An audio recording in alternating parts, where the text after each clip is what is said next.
Welcome to the LayerWP podcast, where Ben Townsend peels back the layers of the people and products of the WordPress community. Every episode is a conversation with an interesting WordPresser. We have fun, we keep it real, and we look through the layers that make us who we are.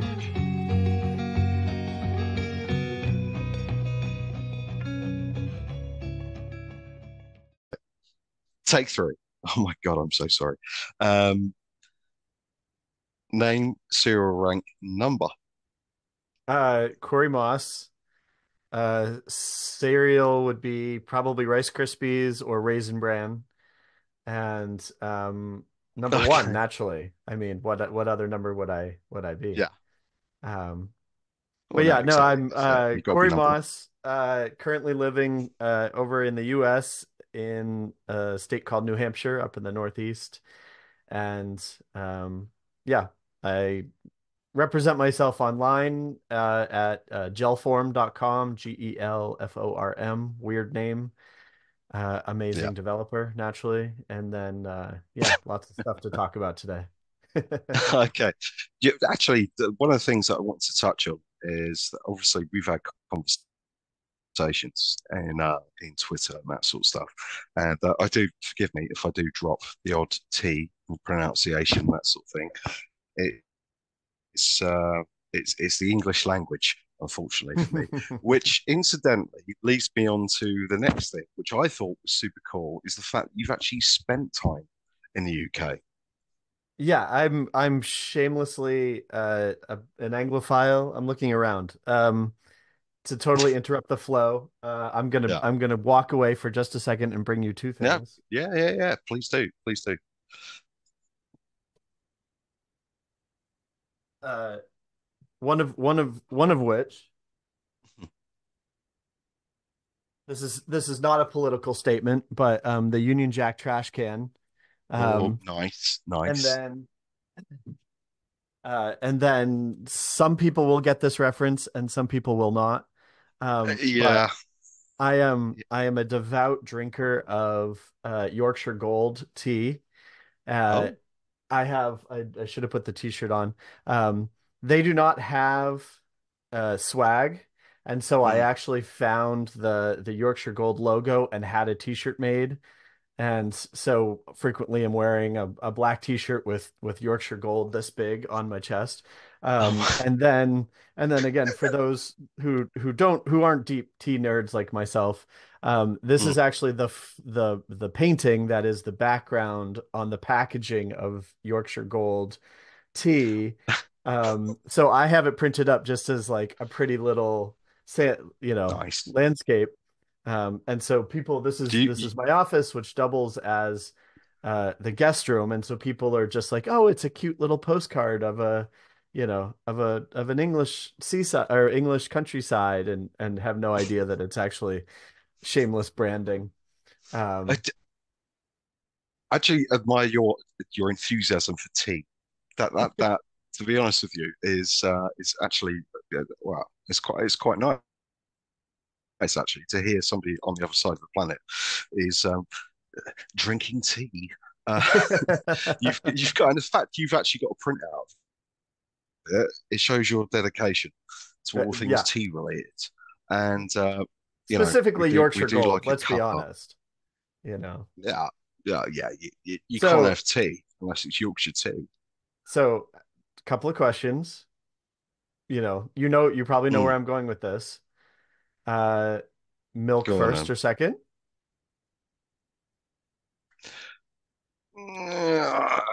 It's a difficult one because in the day job, some people like the milk in first because they favour they don't like the tea to burn. So what I found is that some certain people in the office will have tea bag, water, dash of milk. Other people, a reservoir of milk to nurture the tea bag, just daft, and then hot water. And either way, whoever makes me a cup of tea does it really badly, and it usually tastes rough because they don't know what they're doing. Making a cup Right. of tea is like a skill. If you haven't got the skills, get out of the kitchen. There's no point. So that's why I drink coffee. Um, I don't really like coffee. It's just anything to avoid bad tea at the Well, moment, that's it. which is, That's it. yeah, that's all, My all you wife can do. describes tea as dirty water, which she's technically Yes, not wrong, but no, especially if it's done badly, then that really is all it is. oh yeah, So, it is, yeah, 100%. I mean, there was one person they got sacked, funnily enough, um, that used to drink tea without milk, which I always thought was strange.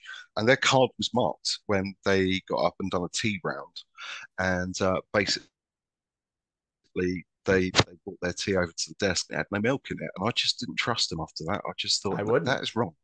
Yeah. No, that's just that's hell. What are you doing? It's crazy. Um, all stuff aside, where did you live in UK? Because I think it's quite interesting, Oh, no, never especially lived coming from there. an American. Never lived there. Just have spent Oh, right. quite a Okay. bit of time. Yeah, I Oh, okay. in a past life and as an avocation, I'm also a dance music producer and a DJ, and we all know that Okay. the much of the history of dance music has maybe didn't originate in the UK, but or in England, Mm, but certainly was made better, way better by. And then a lot of the genres that I've been involved in have come specifically from uh, either south of London, Brixton okay. area, Yeah. or Bristol, or Mm. Sheffield baseline, Wow. stuff You like that.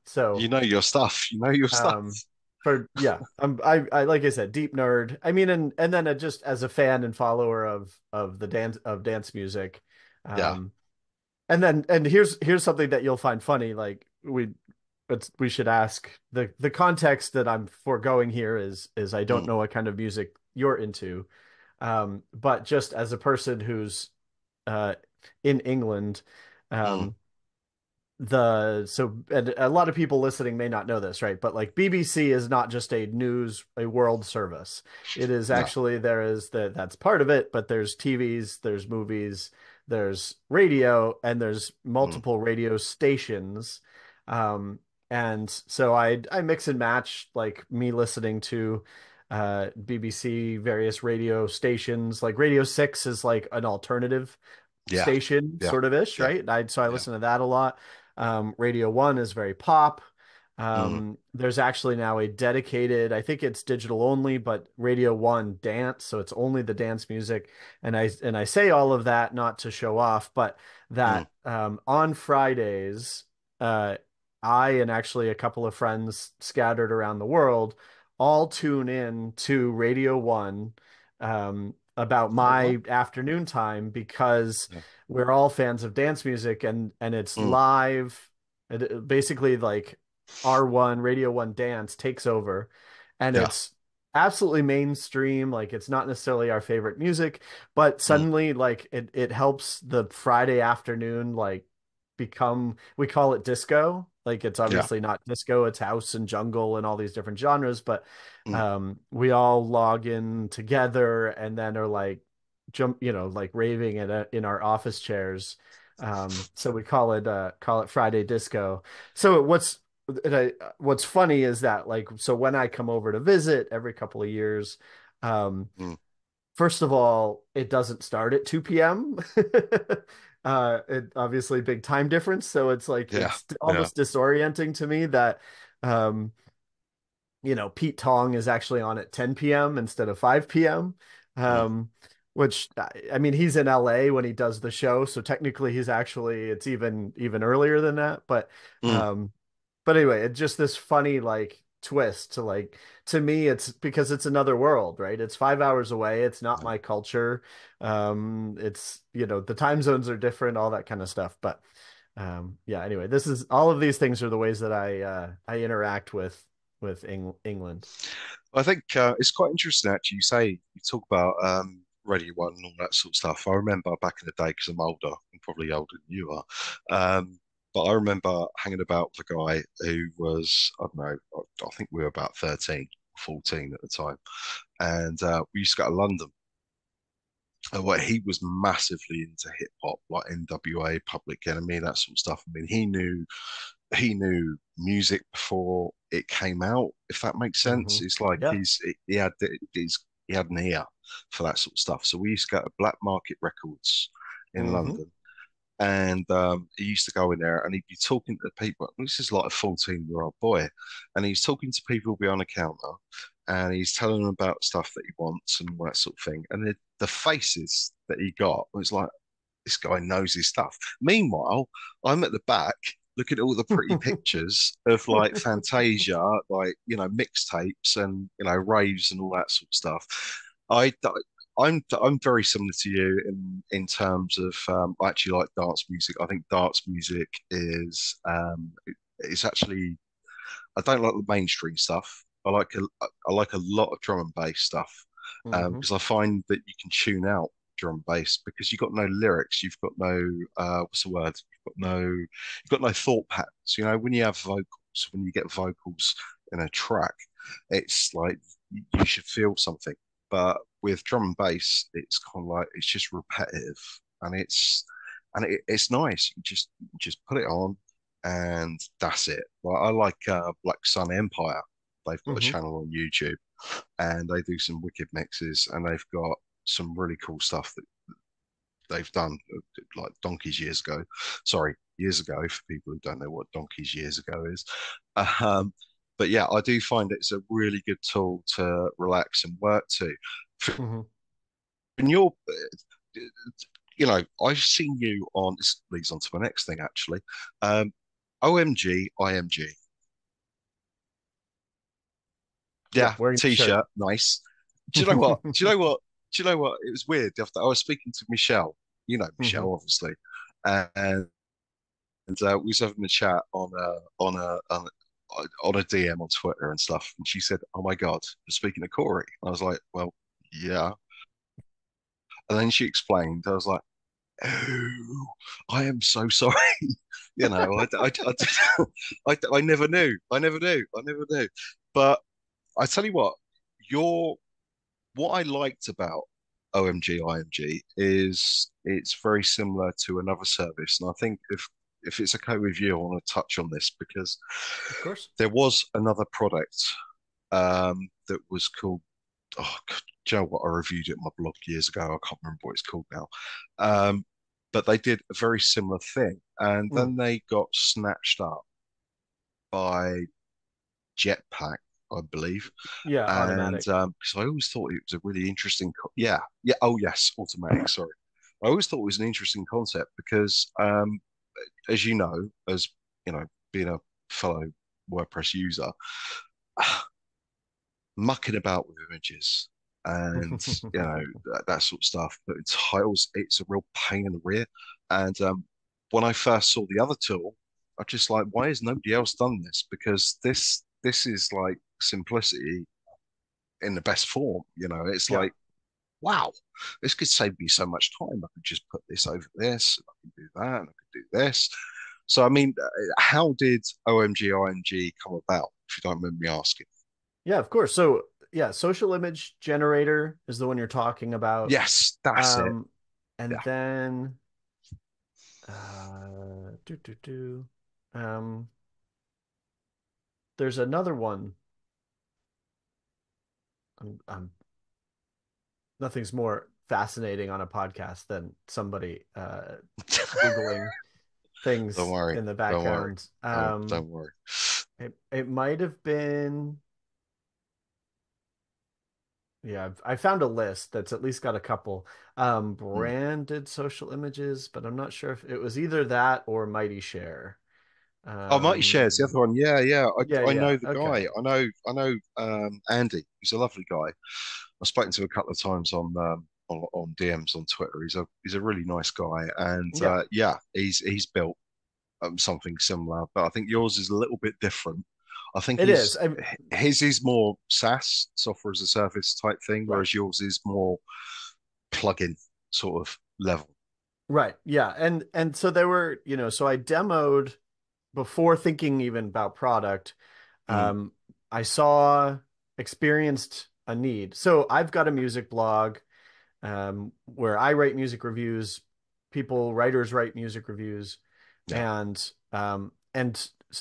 part of that is like is the outreach, right? It's like it's and Yeah. I do it for the love, but it's also it's always a fascinating use case for me because it's I'm not a blogger traditionally, and like Mhm. I do most of my work is in WordPress, and so Yeah. it's one of the ways that I cherish still being involved in sort of the traditional publishing side.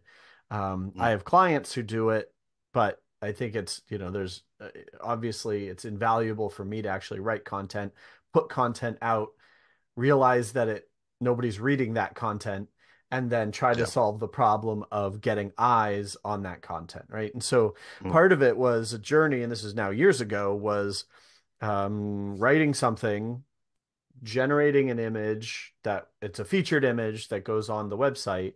And Mm. then for me, jumping on socials and tagging everybody that was involved with the music that I'm reviewing, because Mm. naturally I want them to know, but I also Yeah. want them to then turn around and tweet about it, Mhm. retweet it, reply to it, interact with it. And generally they're going to because they want the publicity as well, right? So Yeah. um, realizing that, and it took me a long time to understand this, which is part of the journey that I'm on, is teaching other people about featured images and open graph images, which are the images that you see when somebody shares a website on Yeah. Twitter, Facebook, whatever, and that those aren't necessarily the same images, or they don't have to be the same images.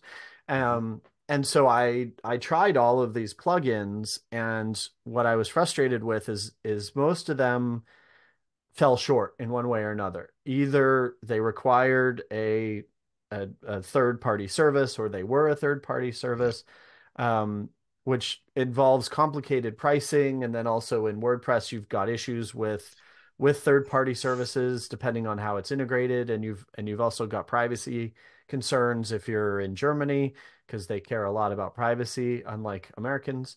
Um, that was supposed to be funny, but it's true. Yeah. No, Um, it's funny. It's true. It's true. It's yeah. true. Um, but then I also found limitations with how the problem was being solved in many cases, or sorry, in some cases, that was, here is the open graph image for your site, which is great, solved a problem. But I'm like, but if you share the article about Corey's release last month, you shouldn't see a Yeah. general image for the site. You should see an image related specifically to that Yeah. music review. Um, and then also, I found that there were issues with like this being some of them were too simple. So it was a few drop downs, a few color choices, and stuff like that. And it didn't take it far enough. Yeah. And and then the alternative is Canva or Photoshop. And Yeah. I have a background of I recently was we installed a fireplace in the house, and my wife said, I want it to look a certain way. Can you uh, basically mock up like bookcases on each side? And I jumped Mm. into Photoshop, and I mean, it's terrible to take like images off the web and try to Yeah. superimpose them in Photoshop, but I'm hitting like key commands, and she's like, I can't even tell what you're doing, and you know, Yeah. and I stopped Yeah. and I thought about it, and I'm like, well, I've been using Photoshop since like 97, 98 when I had a cracked copy. I was a college student. All my software was I think a borrowed. lot of people. I think a lot of people used cracked Photoshop stuff, myself included. Exactly. Yeah. Now I pay It's for it, just so I part of don't the mind course. saying. Yeah. No. Yeah. But most people don't have the benefit of 30 years of Photoshop experience to the point where, again, I've got muscle memory. I'm hitting key commands. I couldn't tell you what they were, but I'm just Yeah. banging through the process, right? And then we do have Canva now, which is a really good compromise, Mm. a much simpler way to lay out images, but it still requires opening a new tab, Yeah. familiarity with images, what you want, yada yada. Anyway, Mm. and a third party, and potentially a paid subscription, and so Yeah. pros and cons. It do- it does. It's one of those things. Actually, I had this conversation with somebody at work the other day, and I was talking about because day job, totally off topic. We do these things so like what's it called? They're like a screener card. All right. So you've got literally, they're called video brochures, right? So you have a screen in there. You can upload, thanks message or whatever you want, corporate video and all that sort of stuff.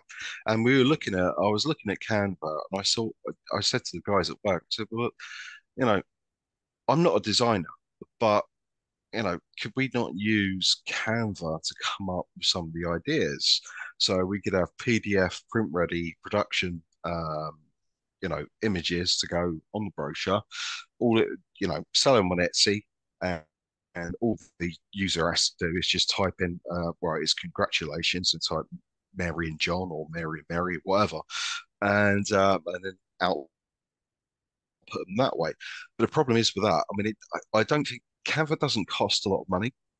Well, no, I think it's like, well, in the UK, it's £12 99 or 99 quid, £99, sorry, a year.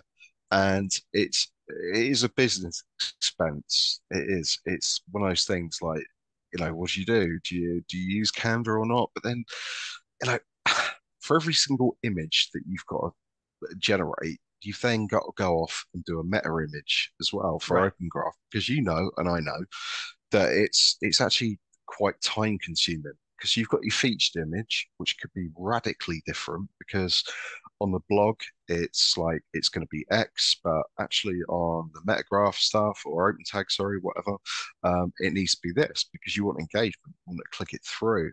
And I looked at Canva, and Canva's good, but you're talking about generating 2 or 3 different images Right. using Canva, because And you need the PDF one, you need this, you need that, and all of a sudden, what you thought was simple is no longer simple. And right. what I loved about the fact with social image generator and your offering as well is the fact you can muck about, you can mess around, you can do things differently, you can change the image, you can overlay text on it. And I watched your video actually on YouTube, funnily enough, where you were giving a bit of a demo, which I'll link in this particular interview. And it was really nice to see something that was super simple, because I think as individuals, it's going to sound really bad. I'm going to sound really bad now. I just think sometimes we need dumb stuff down to a Mm. level that is almost like too easy. It's the way forward, because I don't want to sit there and do 3 or 4 different images every single time using Canva, Photoshop, doing this, doing that, when I can use one and I can just overlay text on it. Yeah. I can just upload that and go, right, 20% voucher, buy this now, which I think OMGIMG is probably really good for stuff like WooCommerce. So if Mhm. you've got a product, let's just say you've got, I don't know, you're selling, I don't know, earbuds, and you've got a featured image, you've got that, and it's on the page, everything's great, and then you can go in there using your plugin. You can go in there and say, right, it's 20% off of this. Use this code, and you can share that on Instagram, you can share that on Facebook, you can share that on Twitter, that sort of stuff. And that leads to engagement, potentially, a sale, rather than it just being a bog standard image that you've used as a featured image. You can Right. change the text, you can tweak it, you can do whatever you need, which I think, personally speaking, I think WooCommerce should probably sort of like tap you up and probably take it off your hands, because at the moment, social image generator is not gaining any traction from what I can see. I don't know if it's been adopted or not properly. But using your plugin, you could easily do that. I mean, how cool would that be, that you could do seasonal offerings for Halloween, or you could do whatever, and you've got to do is go in the back, type out what you need, boom, share it, job job's done. Now, I Right. actually think that is, especially with Twitter at the moment, because obviously you don't get the link, you just get the image. So if you can get the image right, you're going to get the engagement. If you can get the engagement, it's more sales. And I personally think that's super interesting, actually. Yeah. Sorry, Yeah. there you go, No, rant it's over. I appreciate that. No, you're right. And because one of the biggest things to me that's the hassle is the copy paste. Whereas the benefit of having the Yes. plugin in WordPress is that you essentially in a WordPress in a code version, you've got variables. In a WordPress version, you've got short codes, whatever you want to call them, but essentially you've got a placeholder. And so every time you use an OMG template, you applying it to a post after post after post, it automatically pulls in the title, pulls in the excerpt, pulls in the image, whatever you want. Um, so just, yeah, convenience, like you said. And then also one of the things that a use case that I hadn't thought of previously, but is interesting is like one of my clients is a magazine that has been online for 12 years or something. So 10,000 posts that we migrated over from Drupal into Mm. WordPress.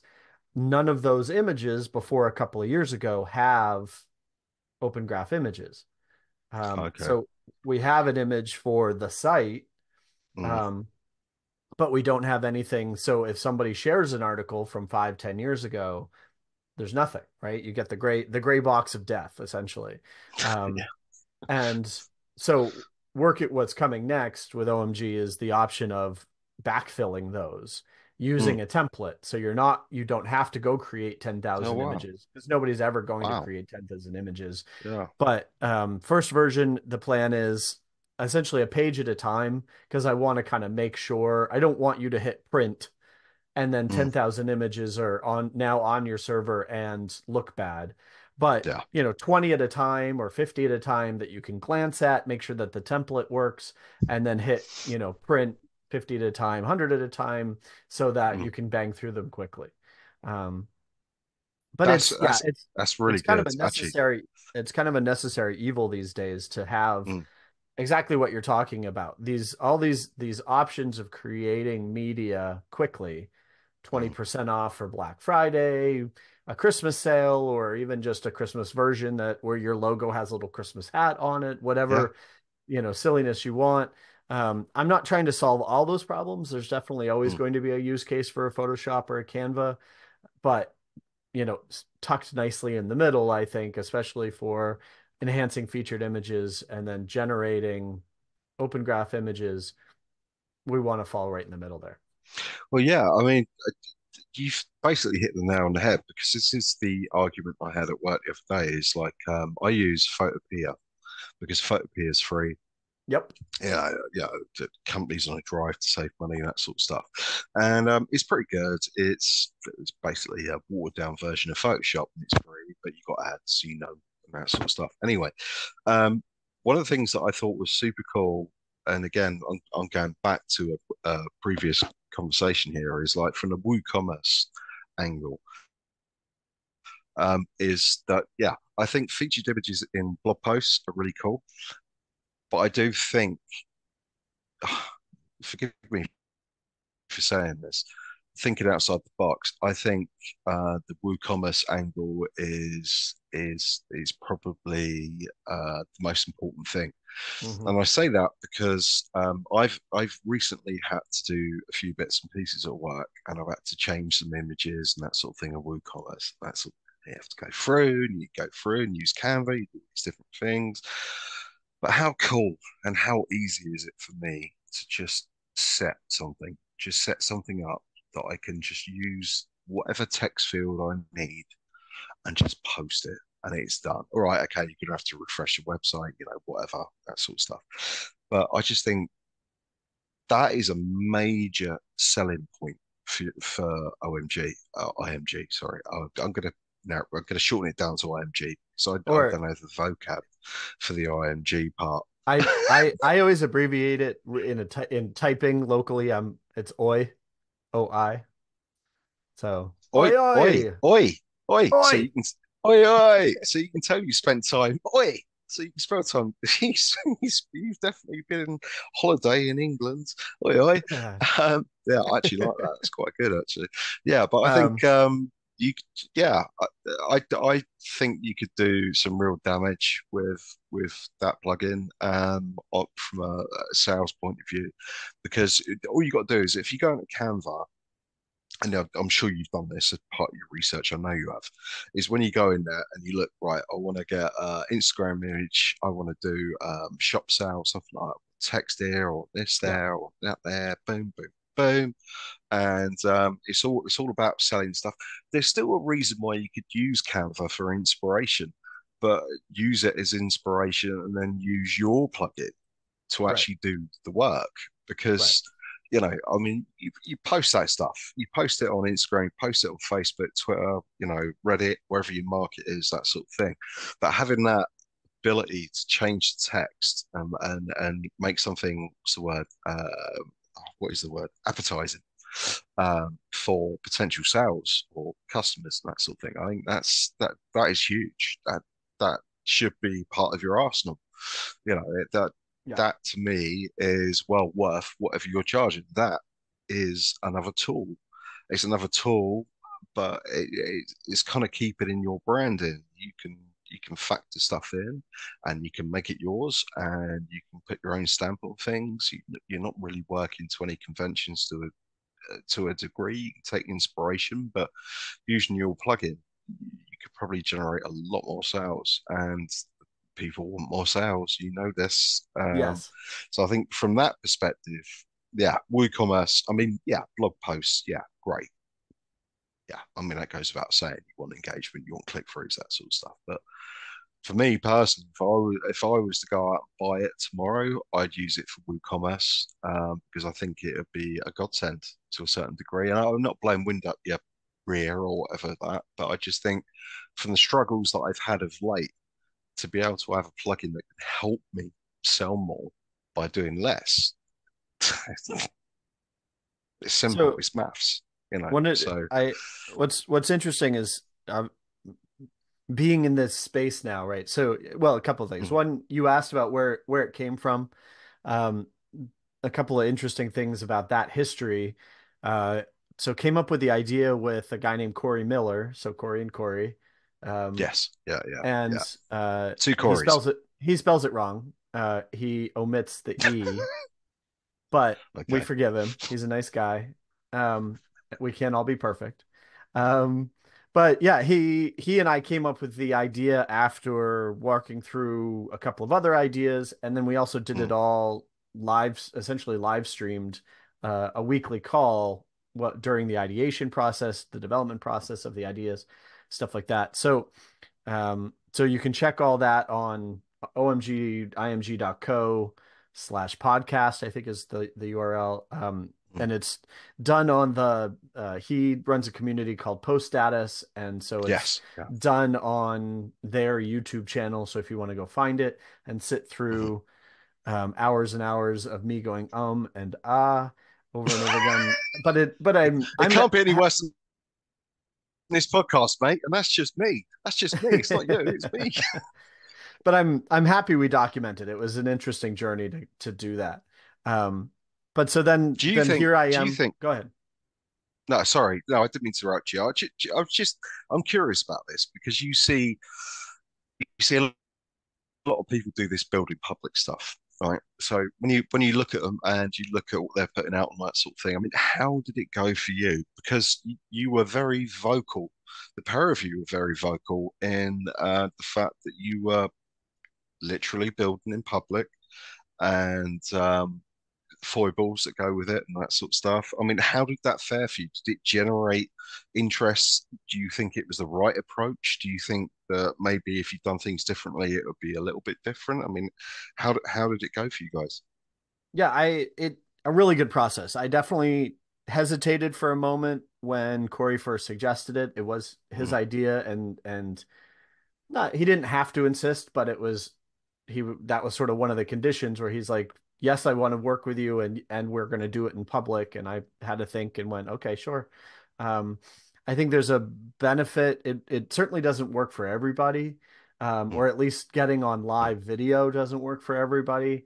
Not everybody's as talkative as I am, has the experience that I have of speaking in public and being comfortable doing so. yeah. Same with Corey, and not also reaching a point in our lives where we're not so worried about saying and ah, or we're Mm, comfortable with who we are and how we're representing ourselves. yeah. Certainly some days better than others. If I Mm, hadn't slept at all, I knew I was stumbling over my words, and and wasn't as happy with how I presented myself. But again, Yeah. I'm comfortable with that, or I'm okay with that. Um, but I do see a huge benefit. So I've long reconciled or long struggled with there's a trend in, it's not even a trend anymore because it's something of a norm. But Mm, in sort of startups, in startup culture, like I got interested in startups in like 2004, 2005 was when I built my first. And there was already a lot more conversation around business and how online businesses could be different. And the guys from 37 Signals, now Basecamp, wrote a book called Rework, just essentially thinking about software differently, or running business using SaaS mm, and whatnot to change the way business was done. And a lot of people were already very willing to be a lot more public, sharing numbers and wanting more transparency. And so there's companies that are totally transparent. There's some that aren't at all, which is more traditional. Um, but mm, I've always been sort of uh, uneasy, or I didn't see the point for some of it. So I like that the data is public. Why not? If you're comfortable with mm. that, but I'm like, so that's what your salary is. Okay, great. But there's context around that. Or, this is how much your company has made. Good for you. Like, I can't compare myself to you. So I only get so much Mm. value out of that. Um, but Yeah. I am glad that the more people are more comfortable about talking about the struggles, Mm, mental, literal, mm. technical, throughout. And so I feel like and so that's one thing. And then the other thing is there's so much talk about if you're going to start a new product, a new company, a business, whatever, you need an audience, and it Yeah. definitely, if you buy a building downtown and there's foot traffic and you hang a shingle, it's likely that people are going to walk by. Yeah. In the deep blue sea of the internet, nobody's going to Yeah. find you unless you do something, right? And Yeah. so people Yeah. talk Yeah. about have an audience up front, validate the idea with that audience, which I don't usually do. I'm too lazy. Mm, But I think at least having a voice and people mm. hearing that voice helps. So I'm a huge advocate for, get on Twitter if you're not comfortable being on camera, get on YouTube if you're not comfortable Yeah. talking to other people, start a podcast, whatever it is, but Mm, documenting the journey. I think a lot of people also worry about like how much transparency to give, or yeah. like you can be really bullshitty markety, or you can Mm, be rambling and way too detail oriented. Like, and so you figure it out, you do something yeah. true to yourself. Um, but definitely I've seen huge benefits of building in public in one sense or another. Mm. I think what I liked from what you and the other Corey, who misspells his name, what I liked about the fact is that you were actually quite transparent about things. Because I, like you, and we're going to go back. I'm going to swear, like you said, the bullshitty market and stuff. You can inflate numbers and you can say how great you are all day long.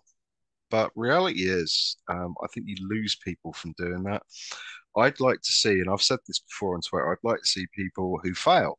And I think people who fail have got more, they've got more insight into anything that Hmm. you can possibly extol from being positive all the time. I think if you've got somebody who's going to be 110% honest with you, say, right, I tried this, it didn't work, and this is the reasons why, to avoid it, and the engagement with that person, because they're, I don't usually do this, because they're human, is that you feel obligated to that person to then sort of like, to communicate with them because they've been honest, they've been transparent, they've done all that sort of stuff. I think you can be the grandiose person that posts, right, we've done 1.2 million this year, we've done this, we've done that. All right, everybody's struggling. Nobody needs to hear how well you're doing. Okay, yeah, it's a pat on the back for you and your team. That is great.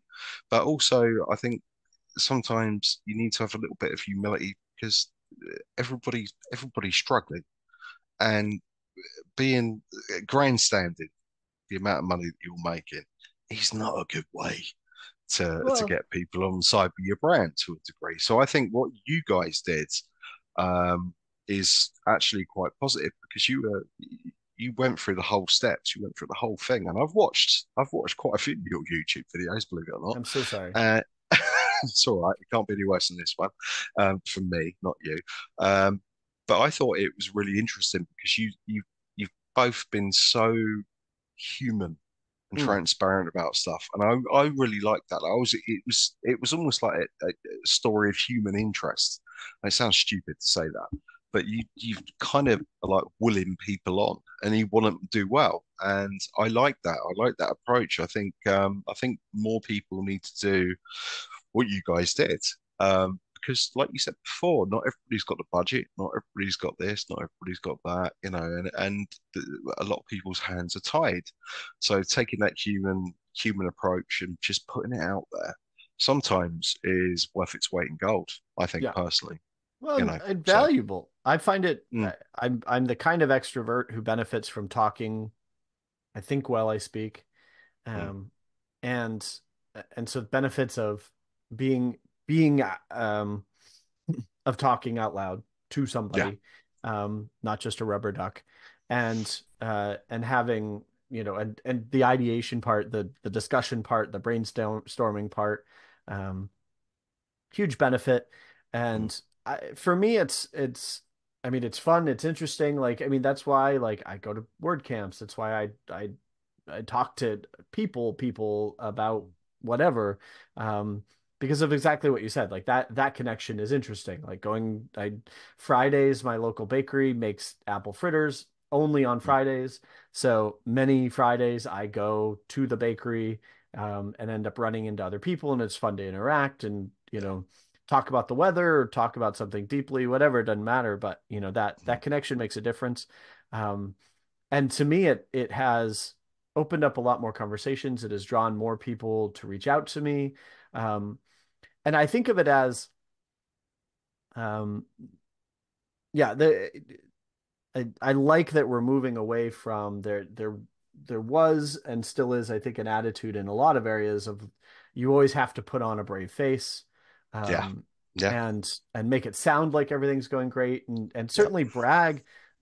Like I definitely want to, um, comment on like what you said. It's like if somebody's talking about making millions, great.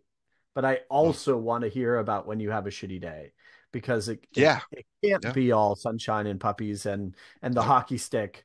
Um, like you said, everybody has struggles, even if it's, yeah, my commute sucked this morning. I mean, yeah. I don't know how to spend the millions that I'm making. Like life is hard sometimes. That'll be nice. Right. Um, but I like Yeah. that part. And it's like, to me, that's some of the internet I think that we're missing. We're getting back to it a little bit. Mm. Like there's I'm a fan of a lot of what's behind me here, at least that whole middle shelf are graphic novels. Um, Oh, okay. Mostly independent. And so there's a few that I follow, and I follow the author on Twitter because I Mm. like the work they're doing, and I view it as like, here is the artist, and so I want to follow the artist, and their context is interesting. Yeah. Um, Mm. and so at one point there was a guy. I mean, I don't know him at all, right? But he put out these comics. I thought they were really great. Follow him on Twitter. Mm. He tweeted something about like he was feeling discouraged. So I messaged him, and it was like, hey, you have no idea who I am, but just want to let you know, like, I'm a fan. Oh, I wow. love what you're doing. Wow. Keep Yeah. going. And obviously I'm not saying that to brag. I'm saying that to like show an example of, I've had Mm. other people do the same to me, and Yeah. that wouldn't happen if he hadn't been tweeting, and I wouldn't have received some Mm. of those messages if I hadn't been putting myself out there and participating in communities, or, Mm. putting out these videos or whatever it is. So it's like that, putting stuff out there as best as you're able. And I want to keep driving that home. Mm. Like there's no right way to do it. There are definitely some wrong ways to do it, but Yeah. finding your own cadence, your own voice, your own Mm. medium, channel, whatever, well worth it. I think I think you've actually touched on something, and actually, this is another thing I want to get into from your perspective because I didn't want to do podcast stuff where you're just talking about products all the time. I wanted to get to know the person behind the product, who they are, what they are, because I think from my perspective, if I'm going to invest money, all right, okay, it might only be $59 or whatever, but I'd like to know the person behind it a little bit. Because for me, that builds confidence, and by building confidence in a product, I can make suggestions, and I can, Hmm. I've got a vested interest in a company because they're receptive, that sort of thing. But what you talked about a minute ago, when you were talking about the comic guy, my son would love you, by the way, because he loves graphic novels. He's mad into them. I know because I have to buy them, so I know how much they cost, which Do you is go to fun. Comic Cons? But I do. No, we haven't done those. We were looking at doing one in London. I don't know, he's 16 now. He turned 16 last week, and he's got a girlfriend now. So like, Uh-oh. he's kind of like, is comic still a thing, or Well, is his that's girlfriend why we still a call thing? them Or graphic novels. We pretend that we're grown-ups, yeah, and get yeah, serious about, things that are for mm, all ages by giving them a more adult yeah. flavor. I can't tell you the conversations I've had to have of late, due to his age. Um, but I will say, when you were talking about, you know, just having a kind word, I think, because I don't know how you feel, because you've admitted to a degree that you are an extrovert, so you can have these conversations, you can talk to people and that sort of stuff. I'm the absolute polar opposite, right? This is my comfort zone. I'm quite an introvert. If I go out in the park, I'll put these on and I'll walk the dog. It's not that I don't want to talk to people, but I find it sometimes quite difficult to have conversations with people, and that's just a mental thing. Then the other day, I went out and I spoke to 7 or 8 people, and it was great. It was brilliant. But it's horses for courses. It depends on your mood and that sort of thing. But I do think, you know, 3 or 4 minutes of just telling somebody, I appreciate what you do, means so much to so many people. And I know we can all do the happy love, peace, and hair grease type thing, and we can say be positive all the time. But I think I had a couple of DMs the other day, and they said they were proud of me. I didn't ask for that. I didn't want that, but they did, and it made me feel, actually, do you know what? This isn't an echo chamber. I'm trying to do something a little bit different, and people are supporting that. And I think that is, sorry, pat on the back, that spurs you on, Hmm. because it can be very, very, very lonely. I don't know your perspective, and we'll go into that. I don't. It can be very lonely when you're sitting at a computer all day, and it can be like, why am I bothering? What's Hmm. the reward? There's nothing tangible here. There's nothing physical. There's nothing like it. It's not like I've made pottery. It's not like I've fashioned a weapon. Not that I do that anyway. But there's nothing physical to, Right. apart from, what's on the screen, which I think, I don't know if anybody else feels the same. They probably do or don't. It can be quite hard to think, what have you spent your day on? You've written some words that perchance somebody in Vietnam might read once, or somebody in America might read twice, or they might share it. I mean, it's a real. It is just like you're putting your life out to the world in written form or video form, whatever it may be, and you're not expecting anything back. But it's kind of hard to. What is the point? So I mean, how do you cope with that sort of stuff? Because obviously you work, obviously you've got gel form, and we will put a link in there. So obviously, I know what your skill sets are and all that sort of stuff because I've looked at your website. How do you cope with, you know, working on your own? I mean, how does it affect you? It's hard. It's hard. And it's been a practice for a long time. Like, so I often talk about making music, right? Like that's Mm, been a passion of mine for as long as I can remember, but never had the benefit of. So like I taught myself to play adequate drums in high school and was in the necessary punk band, and that's a social thing, right? And then of mm, course you bang together a few songs and then you go play because that's kind of what you, especially in the 90s and before, like what you yeah, had to do. Now you could get on TikTok or something, I suppose, but yeah, um yeah. but there's still something to be said for a group of people then performing in front of another group of people if you're lucky, if they Mm, show up, um versus but I didn't really stick with that track. I As soon as I learned that I could make dance music like we talked about, which was a passion, it's like, oh, mm, okay, I'm doing that. So that's me in front of synthesizers and a computer. Now just a computer. In fact, now just my iPad. Um, yeah. but it's like in college, I took a course that was teaching me how to do this stuff, and so it gave me access to a room again that had a computer and some synths and whatnot. And I was just in there by myself, literally often sleeping on the floor because I was like I'd been looking for this forever. Um, but it's like, what do you do? Another good. What do you do with it? Like Mm, it's interesting that you say in front of a screen, because immediately what my brain said was like, yeah, and then you turn the screen off. Like it's not like a piece of pottery. I guess you close your eyes, right, or something. But mm, yeah, you're not making something that you can hold in your hands, I guess, unless you print it out or something. yeah. Um, but it's kind of like, so for me, the trajectory was, okay, then I'm going to be a DJ, so I'm playing in front of people, or I'm at least out and experiencing music with other people, like on a dance floor, like going to Mm, concerts, whatever. Um, but there's one of the things that the internet has now provided us, and it's getting, I think, harder and harder to get the satisfaction or get the feedback, get the endorphin rush, whatever it is that you're, the dopamine that you're talking about. But mm, like, so I finished some tracks, new tracks over the winter. I usually produce a lot more during the winter. Um, and then essentially like they're finished, and then I went and I put them in the folder that has all of my finished tracks, and I'm like, yeah. here's at least a dozen tracks that are sitting here that I've Mm, sent out to labels, and they're not interested in those tracks.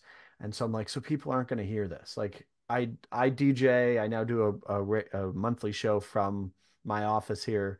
And so people are going to listen to that a little bit, but it's not the same as, mm, and I mm. will likely never have the opportunity to play in front of thousands. Like, I'm never going to be the rock star DJ No, you or can't. You or don't. You whatever. don't know that. You don't know that. You It could happen, sure, don't know but the that. I mean, likelihood is some. low. Yeah, yeah. Um, but No. I guess what I'm getting at is that I was like, I got to do something with these. And so then I went and like, I'm on Bandcamp. Mm, And so but instead of essentially relying on other people, I said, okay, I'm just going to put these out. So a couple of tracks, like mm, basically do an EP a month, every month for a year until all these tracks are gone and people like them or they mm, don't.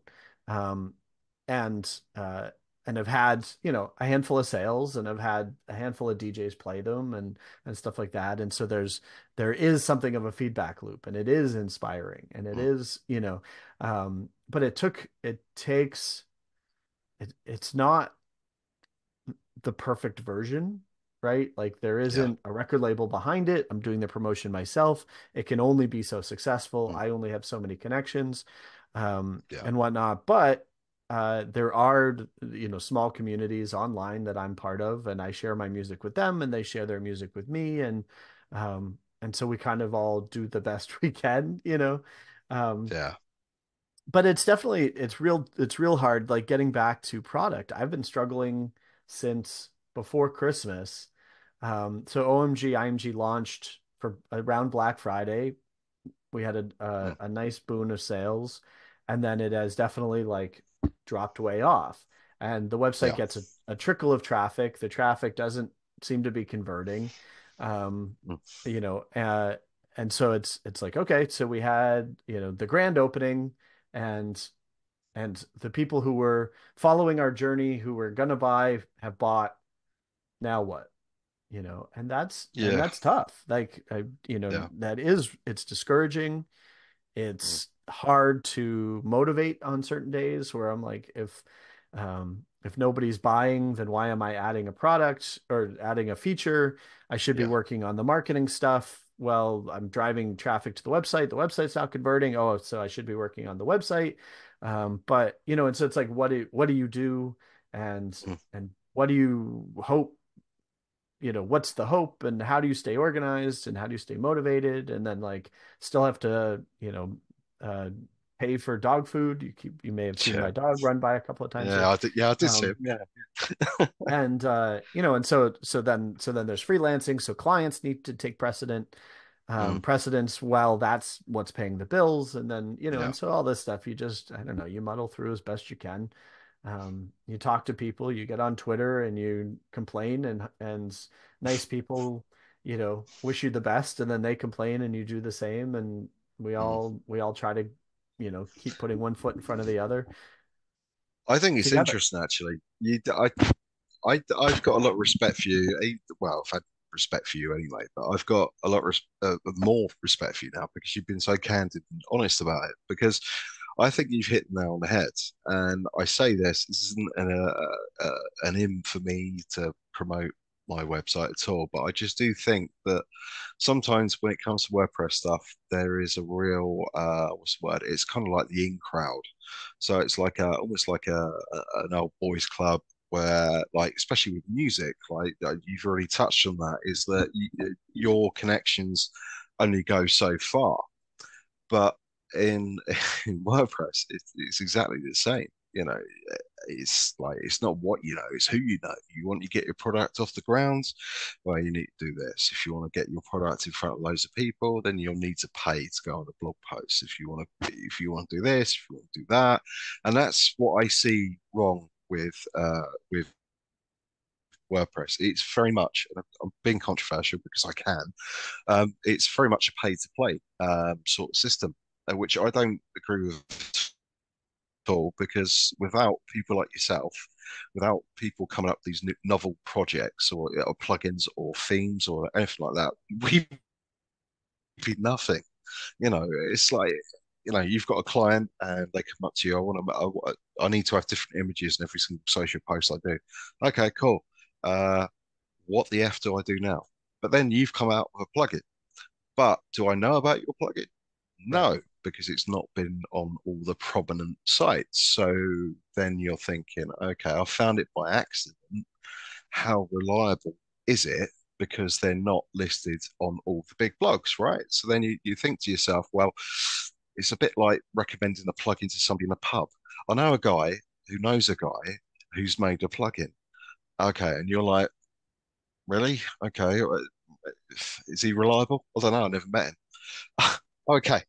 Right. So it's kind of that mentality, and it's one of the things that I want to try and eliminate. And this is one of the things that doing this sort of podcast is it's not about selling products. It's not about selling products. It's about showcasing who you are, because you've already admitted you've got struggles. You've had struggles. You've built this product, and it's brilliant. But then sales have, up and down, up and down, and you've admitted stuff that probably a lot of people wouldn't admit. And I think that's actually really commendable, because I would now, and I probably will, when I get paid next month, go out and buy your plugin. I probably would. I would, just because I believe in you. It sounds really stupid and sad to say that, but the fact that it does, it's true. It's like you've kind of bared your soul, and I love that attitude, because that makes me want to invest in you. And I think that's the one thing that WordPress lacks sometimes, is it's very Hmm. much, look at how awesome we are, and look at what we do. Whereas reality is, I think a few struggles and how you overcome actually sell a product more so. For me, anyway. I'm not talking about everybody else, but Well, I certainly think, I mean, there's personability. Like mm, you go to a restaurant and you like the people who work there, and if you happen to chat with the owner, I mean, this is human nature. Like Yeah. there's connections to be made. Um, I think it's dangerous to rely on that Mm, as a person creating product. Um, I sometimes I definitely worry about like it's like this is a thing I have to talk about, so I'm going to talk about it. And I don't mm, mind talking about it. Um, but I don't it's interesting to hear your perspective about it's pay to play. mm, I don't think you're wrong, but I mm, hadn't thought about it quite that explicitly. mm. I also wonder that there isn't I've talked about this. I think we've talked like Michelle and I have talked about this. Like so Corey and I talked weekly for about a year, and then he handed the reins over to Michelle to focus Yeah. more on marketing. Um, and so she and I have been meeting regularly instead of Corey and I, but still largely doing the live broadcast. Mm, But talking about how, yeah, there's definitely an inner bubble uh, of WordPress for sure.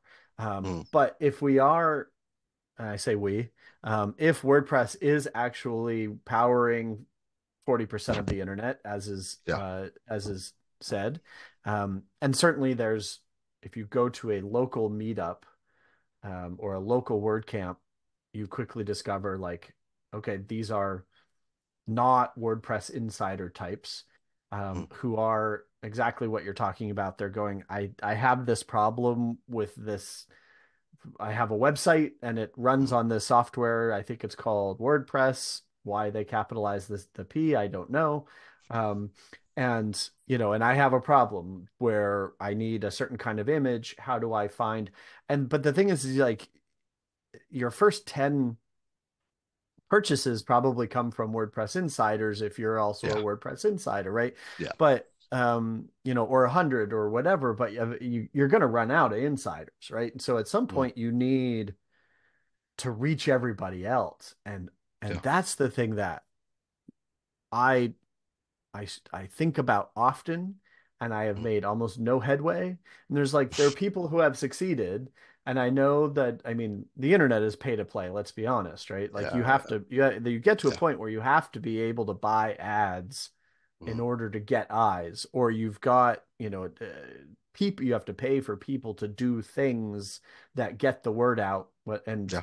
and whatnot. Like it is a commercial space, a capitalist space, Mm, and for the most part that's fine, but like there definitely has to be it's like I think what you've alluded to is true, but is for better or well for worse is even only the first part of it, right? Like so mm, there's getting the word out to the people who are looking at thinking about interacting with WordPress all the time.